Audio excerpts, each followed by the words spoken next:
வணக்கம் நண்பர்களே, நான் உங்கள் விவசாயி. எதுக்காக இந்த பதிவுன்னு பார்த்தீங்கன்னா, சும்மா வீட்டில் ஒரு சின்ன பிரச்சனை. அதுக்காக நிம்மதியாக எங்கே வந்தேன், காத்தோட்டமாக ஆந்திரா பார்டருக்கு வந்துருக்கோம். ஆந்திராவில் உட்காந்துலாம் புளியாமரத்தான நிம்மதியாக மனசு ரிலாக்ஸ் பண்ணிட்டு போகலாம் அப்படின்னு வந்த இடத்துல பார்த்தீங்கன்னா, அப்படியே மனசில் ஒரு சின்ன யோசனை என்னன்றது பாருங்கள். இதெல்லாம் நம்மளும் இந்த மிஷின் ஒரு காலத்தில் எப்படி உழைச்சிருக்கும், எப்படி இருந்திருக்கும், இது என்ன மிஷின் என்ன ஏதெல்லாம் சொல்கிறேன். கரும்பு சாறு எடுக்கிற மிஷின் இது. பாவு காய்ப்பாங்க, வெல்லம் அதில் பண்ணுவாங்க. வெல்லம் பண்ணி இது ஜென்ரேட்டர், அதில் பெல்ட்டு சுற்றி இது ஜென்ரேட்டர், பழைய ஜென்ரேட்டரு. அதில் பெல்ட்டு போட்டு இதில் டேரெக்டாக வந்து இதில் பெல்ட்டு போடுவாங்க.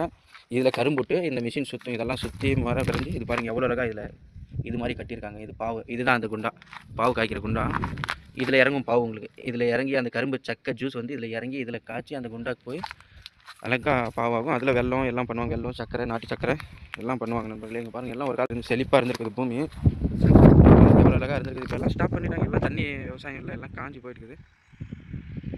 பக்கம் அங்கே மேலே டேம் இருக்குது. அங்கே ஒரு டேம் இருக்குது. அந்த டேம் தண்ணி ரொம்ப வந்துகிட்டே இருந்தால் இவங்களுக்கு நல்லா வசதியாக இருக்கும். இப்போ பார்த்தா ஒன்றும் இல்லை, எல்லாம் காஞ்சி போய்க்கு. இதெல்லாம் சுற்றிடும் மழை தான்.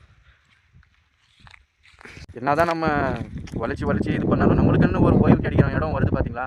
நேரம் வந்து எல்லோரும் போய் சேரணும். அதே மாதிரி தான் இந்த மிஷினுக்கும் ஓய்வு தந்துட்டுக்கிறாங்க. அழகாக ஒரு ரெஸ்ட் எடுத்துருக்குது அந்த மிஷின். அந்த காலத்தில் பாருங்கள் எவ்வளோ கஷ்டப்பட்டுருப்பாங்க. இப்போ அந்த காலத்தில் கஷ்டப்பட்டு இந்த மிஷினுக்கு இப்போ ரெஸ்ட்டு, ஃபுல் ரெஸ்ட். அதே மாதிரி நம்மளுக்கும் ரெஸ்ட் வரும். பார்க்கலாம், கடவுள் இருக்கிறாரு. நம்ம சேனலில் பார்க்குறீங்க, நல்லா வியூஸ் போகுது, நல்லா ஃபாலோவர்ஸ் போகுது. நண்பர்களே நீங்கள் கொஞ்சம் சப்போர்ட் பண்ணிங்கன்னா இந்த மாதிரி ஏழைப்பட்டவங்க இன்னும் கொஞ்சம் மேலே போவாங்க. எல்லாம் உங்கள் கையில் தான் இருக்குது. பார்க்குறவங்க ஒரு லைக், ஒரு ஷேர், இல்லைன்னா நம்ம சேனலில் சப்ஸ்கிரைப் பண்ணுங்கள் நண்பர்களே. நன்றி, வணக்கம், பாய்.